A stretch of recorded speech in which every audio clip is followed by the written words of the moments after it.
Number 16.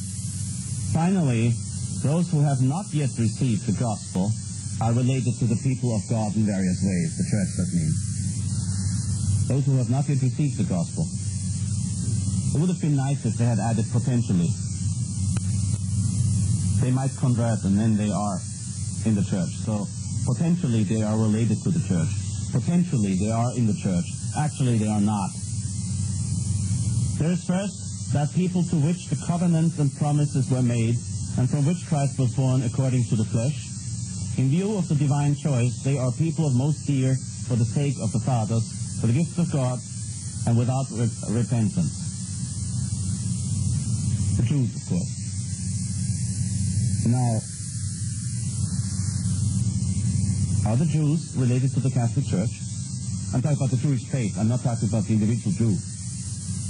It's the Jewish faith, whatever they call it, the Mosaic faith, all the different, the Hasidim and whatever. Are they related to the church? No, they're not. St. Paul says quite clearly, the Jews rejecting Christ do not even see the truth of the Old Testament, but through a veil or a curtain. Do the Jews pray to the same God we do? No. Is the God of the Old Testament the same God of the New Testament? Yes. But as they do not accept the God of the New Testament, they also reject the one of the Old Testament because they are identical. You see? Those people who contradict me on this point, I've got them in a beautiful trap. Either you say the Jews do not pray to the same God, or the God of the Old Testament is not the same as the New Testament.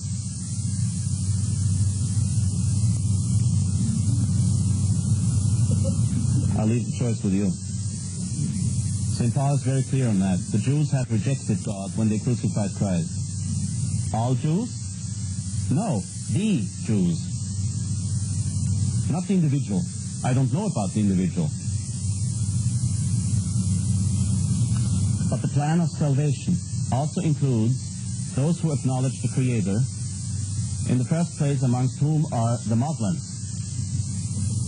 They profess to hold the faith of Abraham, and together with us they adore one merciful God. No, they don't. Here I've had heated discussions with people who do not understand the distinction of objective and subjective. The Muslims reject the New Testament in the sense the Catholic Church uses it. The Muslims pray against us to one merciful God. Each Muslim? No, the Muslim. The Council says, Musulmani nobiscum adorant unum Deum misericordiosum. And I've heard it say, one of the arguments that they use is, okay, that means all the Muslims will go to hell. I didn't say that. I don't know. That means the Muslims do not believe they are praying to the same God. That's not what I said, not what the Council said. The Council said they do pray to one merciful God together with us. If the Council had wanted to stay with outside heresy, and within the faith, the Council would have had to say, the Muslims pray to one merciful God. They do. Allah is a merciful God in the Quran, and He's one God in the Quran. But it's not our God. St. Paul said, the gods of the pagans are demons. St. Paul said that. He spoke about the pagan religions at the time of Christ, but then, again, the moment Muslims were not baptized anymore, they went back to paganism, and that is even worse, much worse, because it's apostasy. The Muslims are apostates. They reject the entire faith. The first Muslims were. Now the Muslims are neither apostates, nor heretics, nor schismatics. They're just pagans. Period. They cannot pray to one merciful God together with us. They pray to one merciful God, and they pray a lot more to one merciful God than the Christians do. They follow a lot more the funny precepts of the Quran, written in the name of one merciful God, than the Christians follow the New Testament. They are much more of an example in their religion than most Christians are in the true religion. But they do not pray together with us. It is absurd to claim that people who uphold the Quran are praying together with our true and merciful God. Objectively, they do not. The poor little Arab out there in the desert doesn't know what he's doing, maybe, and God one day might, I don't believe it for a minute, but might say, okay, you tried your best. I don't believe it for a minute. But subjectively, he might pray together with me. Subjectively. He might think that he does so. He might do so, subjectively. Objectively, definitely not. Objectively, he follows a book that says the very idea of the Trinity is excremental. I'm quoting the Quran, pardon me.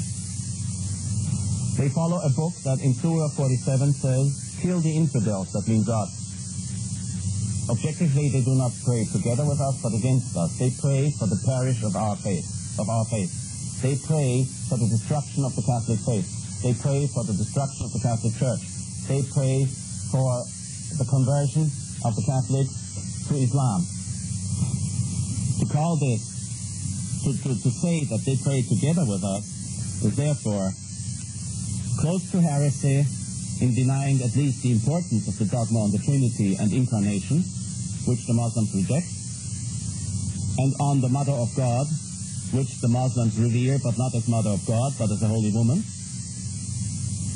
And it is definitely, by saying all these things, blasphemous. It insults God, it's offensive to pious ears. In number 18, the Council says, the holders of office who are invested with a sacred power are in fact dedicated to promoting the interests of their brethren. No, sir, they are not. I am not empowered, and the purpose of my being a priest is not to promote the interests of you. I am here to promote your faith and the interests of God. I'm here to promote your following the Ten Commandments, which is, at least as the Sixth Commandment is concerned, not your interest, really. Beg your pardon, but at least with most people, right? Starting with me. The Sixth Commandment is not my interest.